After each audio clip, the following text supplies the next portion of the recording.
बहुत समय पहले की बात है। एक बेहद ही सुनहरा और शांत धर्मगढ़पुर नाम का गांव हुआ करता था।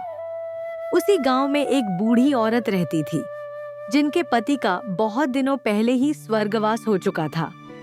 अब उनके परिवार में केवल उनका बेटा संदीप कुमार, उसकी पत्नी गौरी और संदीप की 3 बेटियां ही थीं। संदीप का कोई बेटा नहीं था। घर की पूरी जिम्मेदारी संदीप के ऊपर थी। वह अकेला ही घर का कमाने वाला था और रोज ऑटो रिक्शा चलाकर मेहनत करता, ताकि अपने पूरे परिवार का पेट पाल सके। संदीप अपने घर में बहुत ही खुशहाली भरी जिंदगी जी रहा था। एक दिन वह नहा धोकर, खाना खाकर और ठीक से तैयार होकर ऑटो रिक्शा चलाने के लिए घर से निकलने ही वाला होता है। तभी वह पीछे मुड़कर अपनी पत्नी को आवाज लगाता है। अरे गौरी, सुनती हो? जरा जल्दी आओ।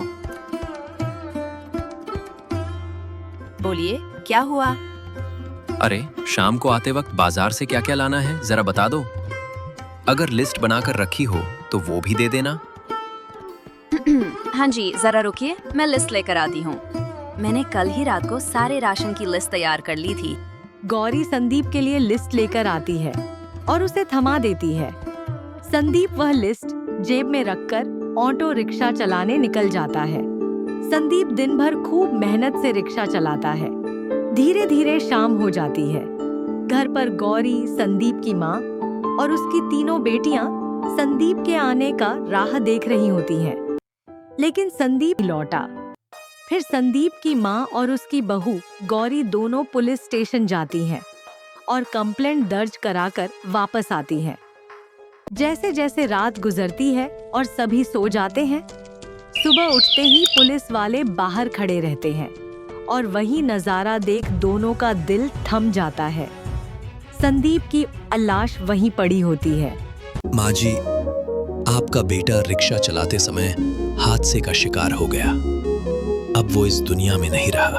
संदीप की माँ और गौरी यह नजारा देखकर और पुलिस वाले की बात सुनकर मानो उनके पैरों तले जमीन खिसक गई। संदीप की पत्नी गौरी वहीं चक्कर खाकर बेहोश हो गई। धीरे धीरे गांव वालों ने संदीप की लाश का अंतिम संस्कार किया। ओम नमः शिवाय। राम नाम सत्य है। और सारे क्रियाकर्म पूरे किए। समय धीरे धीरे बीतता गया। अब घर में सिर्फ गौरी, उसकी सास और 3 छोटी छोटी बेटियां ही बची थीं। घर में कमाने वाला कोई नहीं था। जिंदगी बहुत मुश्किल हो गई थी। एक दिन बहुत परेशान होकर गौरी अपनी सास से कहती है, अरे माँ जी, मैं दूसरों के घरों में बर्तन घर का काम करके कितना कमा पाऊंगी? 3 बच्चियों की पढ़ाई और उनकी शादी में कैसे कर पाऊंगी? मुझे तो इनके भविष्य की बहुत चिंता हो रही है। अब आप ही बताइए माँ जी, मैं क्या करूँ? हाँ बहू, मैं भी यही सोचती हूँ कि अब हमें कोई काम धंधा शुरू करना होगा, नहीं तो इन 3 बच्चियों की शादी हम कैसे कर पाएंगे। हाँ। धीरे धीरे समय बीतता गया, लेकिन गौरी और उसकी सास को यह समझ नहीं आ रहा था कि वे कौन सा काम धंधा शुरू करें। एक दिन गांव के मुखिया जी खुद उनके घर आकर कहते हैं, अरे संदीप की माता जी, सुनिए। आप लोगों की परेशानी देखकर हमें बहुत दुख होता है, लेकिन हम भी इंसान हैं। जो बन पड़ेगा वही कर सकते हैं। मैं बस इतना कहना चाहता हूं कि आप लोग कोई भी काम धंधा शुरू करेंगी तो उसमें मेरा पूरा साथ रहेगा। जितनी भी पूंजी की जरूरत पड़ेगी मैं आपकी पूरी मदद करूंगा। आप लोग कभी चिंता मत कीजिए, हम गांव वाले आपके साथ हैं। और हाँ, इन 3 बच्चियों की शादी भी एक दिन जरूर अच्छे से धूमधाम से करेंगे। इतना कहकर मुखिया जी वहां से चले जाते हैं। लेकिन अब तक संदीप की माँ और गौरी को यह समझ नहीं आ पा रहा था कि वे आखिर कौन सा काम धंधा शुरू करें। एक दिन रात को संदीप की माँ अपने कमरे में बैठी 3 बच्चियों के भविष्य के बारे में सोच रही होती है। तभी उसकी बड़ी पोती अंजलि हाथ में एक कार्ड लेकर अपनी दादी के पास आती है और कहती है, अरे दादी, ये कैसा कार्ड है? इस पर लिखा है 25 kilo veg Manchurian, 25 kilo non veg Manchurian. ये सब कैसा कार्ड है? अरे बेटा अंजलि, जब तेरे दादाजी और मैं जवान थे ना, तब हम लोग मंचूरियन का धंधा करते थे। गांव में हमारी बनाई मंचूरियन लोगों को बहुत पसंद आती थी। शादी ब्याह में भी हमें मंचूरियन बनाने के लिए बुलाया जाता था। ये वही पुराने ग्राहकों का कार्ड है। पर बेटा, ये तुझे मिला कहाँ से? अरे, मैं घर की साफ सफाई कर रही थी, तभी अलमारी के ऊपर रखा हुआ ये कार्ड दिख गया। वैसे दादी, आप मंचूरियन बनाती हैं? आपने हमें कभी बताया ही नहीं। एक बार हमें भी अपने हाथ का बनाया हुआ मंचूरियन खिलाइए ना दादी। ठीक है बेटा, मैं कल ही तुम लोगों के लिए एकदम तीखा और चटपटा मंचूरियन बना दूंगी। तुम लोग मजे से खाना। अब जाओ, जाकर सो जाओ और पढ़ाई भी अच्छे से करना। अगली सुबह गांव में सवेरा होता है। पूरा गांव हरे भरे खेतों की हरियाली से लहलहा उठता है। लोग अपने अपने काम में लग जाते हैं। वहीं संदीप के घर आज मंचूरियन बनने की तैयारी थी। सुबह सुबह ही अंजलि और उसकी दादी उठकर बाजार से हरी भरी सब्जियां लेकर आती हैं और मंचूरियन ग्रेवी बनाने की सारी सामग्री भी खरीद लाती है। घर पहुंचकर दादी बैठकर मंचूरियन की ग्रेवी बनाना शुरू करती है। खाना बनाते बनाते दादी अपनी पोती से कहती है, अरे बेटा अंजलि, तुम लोगों को पता है, जब तेरे दादाजी जिंदा थे ना, तो वे मंचूरियन और उसकी ग्रेवी बहुत प्यार से बनाते थे। गांव में उनकी बहुत वाहवाही थी। लोग उनकी बनाई मंचूरियन ग्रेवी खाने के लिए लाइन लगाकर खड़े रहते थे। बेटी, आज मैं वही स्वाद तुम लोगों को खिलाऊंगी।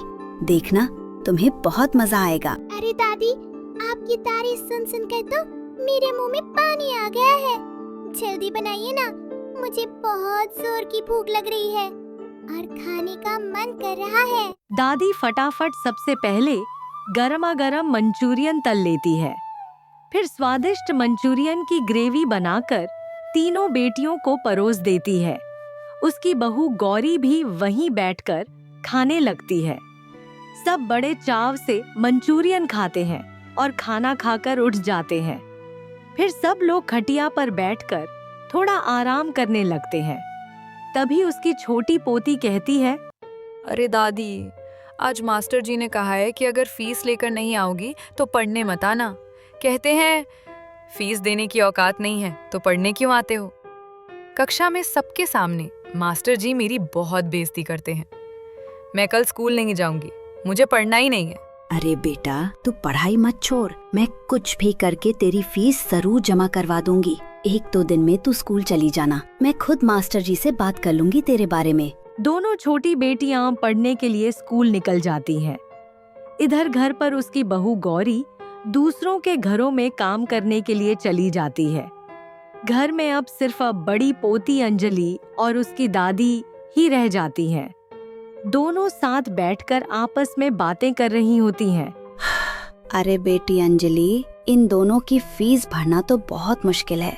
कैसे इतनी फीस भरी जाएगी? ऊपर से मास्टर जी भी बहुत सख्त हैं। कुछ समझ ही नहीं आ रहा कि क्या किया जाए। तेरी मम्मी की कमाई से तो सिर्फ घर ही किसी तरह चल पा रहा है। दादी की बड़ी पोती अंजलि बहुत समझदार और तेज दिमाग वाली थी। उसी पल उसके दिमाग में एक जबरदस्त विचार आता है।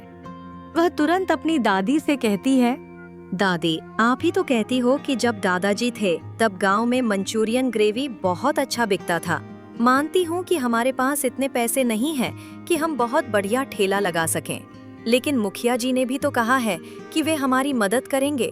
क्यों न उनसे थोड़े पैसे लेकर एक नया मंचूरियन ग्रेवी का ठेला लगा लिया जाए।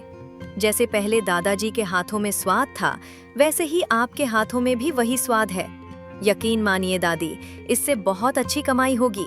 अरे बेटी अंजलि, तूने तो लाख रुपए की बात कह दी। मैं आज ही मुखिया जी के पास जाऊंगी और उनसे थोड़े पैसे लेकर आऊंगी और कल ही हम अपने गांव में मंचूरियन ग्रेवी का ठेला लगाएंगे। एकदम बढ़िया स्वाद रखेंगे और दाम भी एकदम सस्ता। देखना, लोगों को बहुत पसंद आएगा। अगली सुबह गौरी मुखिया जी के घर जाती है और अपना आइडिया मुखिया जी को बता देती है। मुखिया जी को बहुत पसंद आता है। वे थोड़े पैसे दे देते हैं और गौरी वह पैसे लेकर घर आ जाती है। फिर उसकी दादी और अंजलि दोनों बाजार जाकर एक बढ़िया सा ठेला बनवा लेते हैं। साथ ही मंचूरियन, ग्रेवी और सारी सामग्री लेकर आती है। बहुत भारी मात्रा में मंचूरियन और मंचूरियन ग्रेवी बनाकर तैयार कर लेते हैं। जैसे ही वे ठेले पर सजाकर बिक्री के लिए निकालने वाले होते हैं, तभी उसकी बड़ी पोती अंजलि बोलती है, अरे दादी, मैं भी आपके साथ ठेले पर चलूंगी। हमारे ठेले के सामने एक रॉकी चाइनीज कॉर्नर है और वो बहुत बदतमीज है। मुझे पक्का पता है वो कुछ न कुछ जरूर करेगा, इसलिए मैं भी आपके साथ ठेले पर चलूंगी आपकी मदद के लिए। अंजलि और उसकी दादी दोनों गांव के चौक पर ठेला लगा देती है। दाम सिर्फ 10 रुपये प्रति प्लेट रखा जाता है। गांव वाले देखकर अलग ही जिज्ञासा से आते हैं और कहते हैं, अरे दादी, इतना सस्ता मंचूरियन का प्लेट सिर्फ 10 रुपये, और खुशबू तो मज़ेदार आ रही है। जल्दी से हमें एक एक प्लेट लगा दो। एक चूल्हे पर दादी फटाफट मंचूरियन तलती रहती है और दूसरे चूल्हे पर बेटी अंजलि मंचूरियन की ग्रेवी बनाकर लोगों को मंचूरियन ग्रेवी परोसती रहती है। लोग खाते गए और देखते देखते भीड़ बढ़ती चली गई। धीरे धीरे शाम हो गई और सारा मंचूरियन ग्रेवी खत्म हो गया। वे लोग ठेला समेटकर घर की ओर चल पड़ते हैं। शाम को जब पूरा परिवार साथ बैठकर खाना खाने लगता है, तो आपस में बातें करते हैं। अरे माँ जी, आज का दिन कैसा गया? धंधा ठीक से हुआ ना? अरे बहू, आज तो धंधा बहुत अच्छा चला। सिर्फ एक ही दिन में 2000 रुपए का काम हो गया। मैं तो कहती हूँ कल से तू दूसरों के घरों में काम करने मत जाना। कल से ठेले पर ही आ जाना। हम तीनों मिलकर मंचूरियन ग्रेवी का ठेला चलाएंगे। जब लोगों की भीड़ बढ़ जाती है तो हम दोनों अकेले संभाल नहीं पाते। अब उनका ठेला पूरी तरह चल पड़ा था। अगले दिन से संदीप की माँ, संदीप की पत्नी गौरी और उसकी बड़ी बेटी अंजलि तीनों ठेले पर खूब मेहनत करने लगी। एक मंचूरियन तलती, दूसरी मंचूरियन की ग्रेवी बनाती और तीसरी सबको प्लेट में परोसती और पैसे भी संभालती।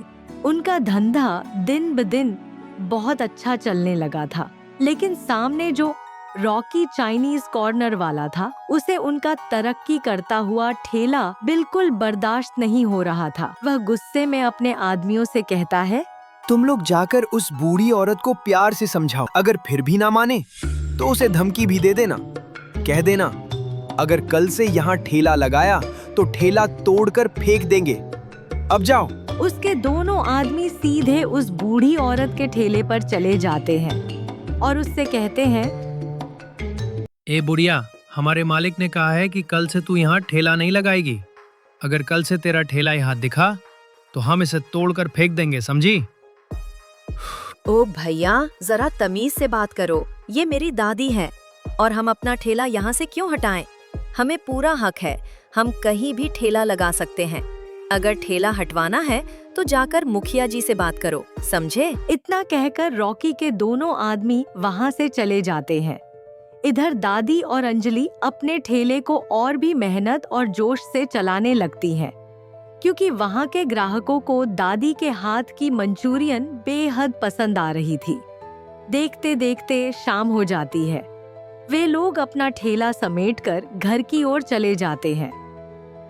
उधर रात को रॉकी अपने घर में परेशान होकर बैठा होता है।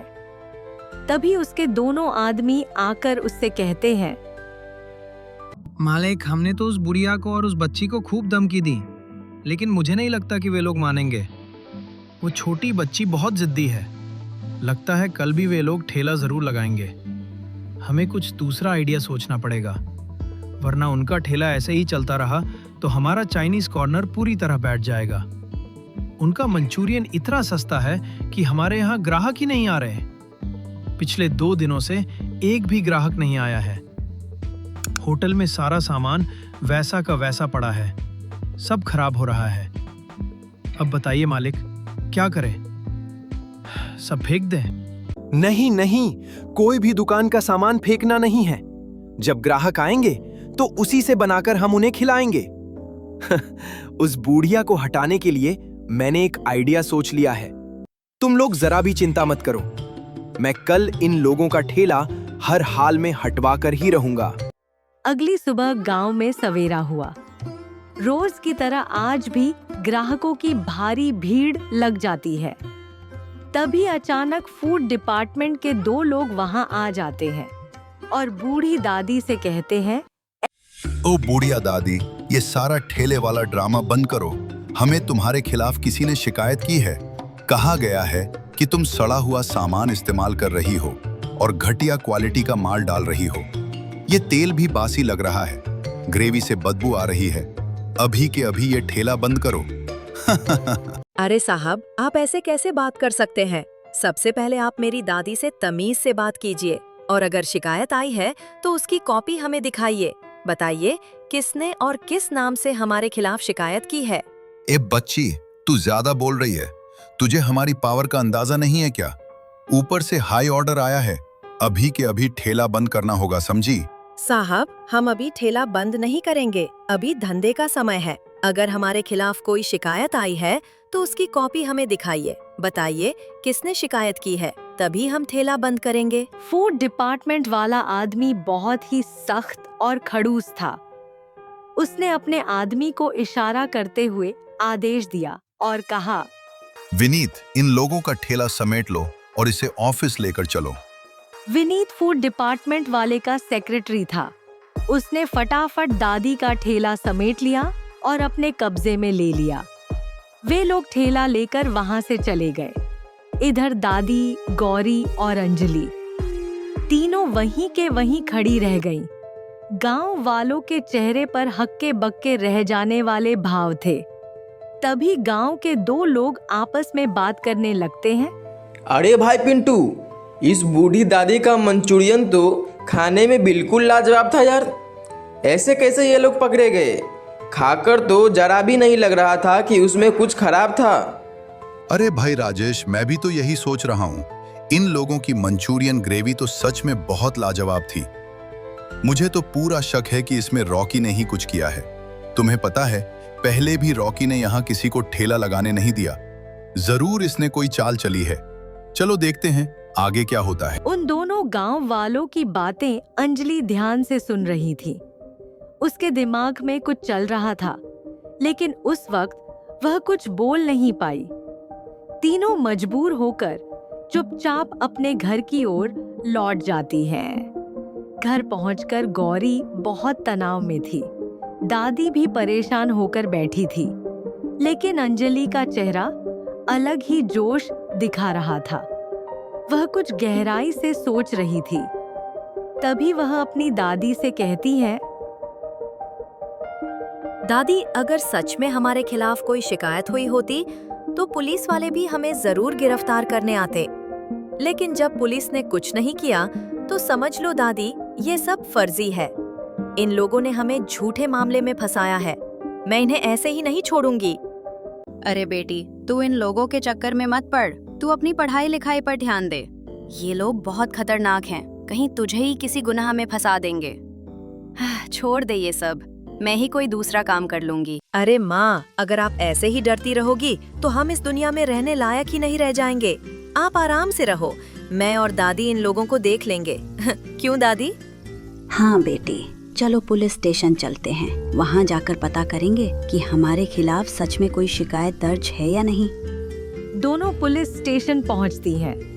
वहां जाकर वे पुलिस वाले साहब से कहती हैं, इंस्पेक्टर साहब, क्या हमारे खिलाफ यहाँ कोई शिकायत दर्ज है? हम अपना मंचूरियन ग्रेवी का ठेला चला रहे थे, तभी 2 फूड डिपार्टमेंट वाले आए और ये कहकर हमारा ठेला समेट कर ले गए कि हम बासी सामान बेचते हैं। तो क्या हमारे खिलाफ यहाँ कोई शिकायत दर्ज की गई है? नहीं बेटी, तुम्हारे खिलाफ यहाँ कोई शिकायत दर्ज नहीं है। जरूर आप लोगों के साथ कुछ धोखा हुआ है। आप लोग चिंता मत करो, हम पता करेंगे कि ये 2 फूड डिपार्टमेंट वाले कौन थे। अब आप लोग घर जाइए। तभी वहां से दादी और अंजलि दोनों घर की ओर लौटने लगती हैं। अब उन्हें थोड़ी खुशी हो रही थी कि उनके खिलाफ कोई शिकायत दर्ज नहीं हुई। वे सोच रही थीं कि ये फ्रॉड कैसे ठीक किया जाए। तभी अंजलि बड़ी चालाकी से अपनी दादी से कहती हैं, दादी आप घर जाइए, मैं थोड़ी देर में आती हूँ। ठीक है बेटी, लेकिन जल्दी आना, काफी देर रात हो गई है। अंजलि अपनी दादी को घर भेज देती है। उसके दिमाग में जो योजना चल रही थी वह सीधे रॉकी के चाइनीज कॉर्नर की ओर जाती है। वहां पहुंचकर वह देखती है कि वही 2 फूड डिपार्टमेंट वाले कर्मचारी चाइनीज कॉर्नर पर बैठे हुए हैं। सब लोग कुर्सियां लगाकर बैठकर हंसी मजाक कर रहे थे। तभी अंजलि किसी कोने में छिपकर उन लोगों को देख रही होती है और उनकी बातें साफ साफ सुन रही होती है। वह सब कुछ ध्यान से सुन ही रही होती है। तभी उसके दिमाग में झटपट एक आइडिया आता है। क्यों ना मैं अपने फोन से इन सब की बातें रिकॉर्ड कर लूं? अंजलि धीरे धीरे मोबाइल ऑन करके रिकॉर्डिंग शुरू कर देती है। रॉकी हंसते हुए फूड डिपार्टमेंट वाले से बोलता है, अरे साहब, काम तो एकदम मस्त हो गया आज। बुढ़िया का ठेला हटते ही रास्ता साफ। फूड डिपार्टमेंट वाला ठहाका मारकर बोलता है, रॉकी तू भी क्या दिमाग लगाता है? ना शिकायत ना केस, बस नाम हमारा, फायदा तेरा। विनीत बीच में बोल पड़ता है, सर वो लड़की ज्यादा बोल रही थी, लेकिन डर गई होगी, अब क्या करेगी? रॉकी घमंड से हंसता है,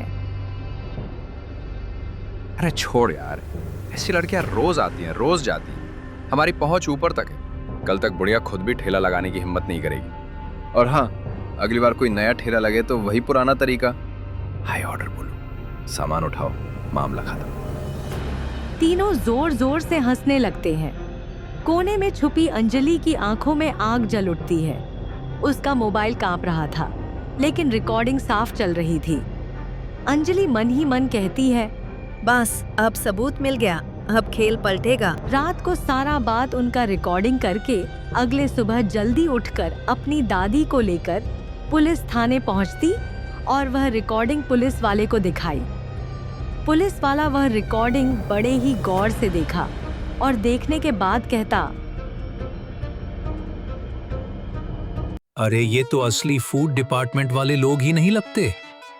लगता है उसने अपने आदमियों को फूड डिपार्टमेंट वाला बनाकर भेजा है। चलो, मैं भी इस वीडियो को दिखाकर उसे रंगे हाथ गिरफ्तार करूंगा।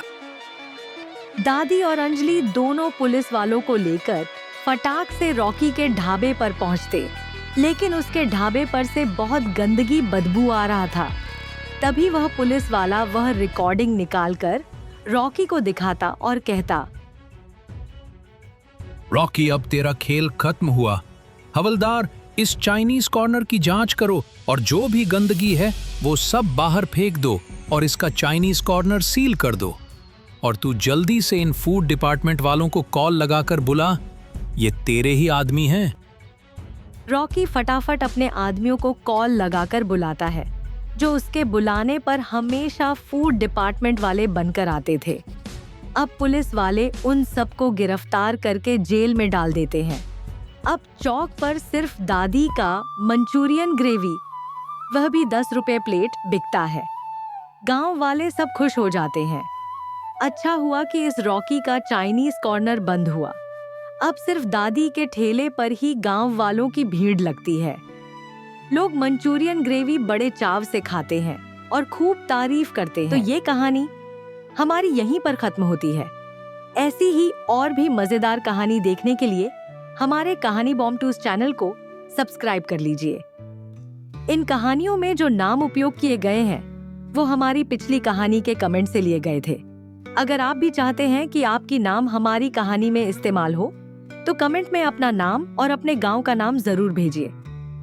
हम अगली कहानी आपके नाम पर ही बनाएंगे, लेकिन सब्सक्राइब करना मत भूलिए, नहीं तो हमारी अगली कहानी का नोटिफिकेशन आप तक नहीं पहुंच पाएगा।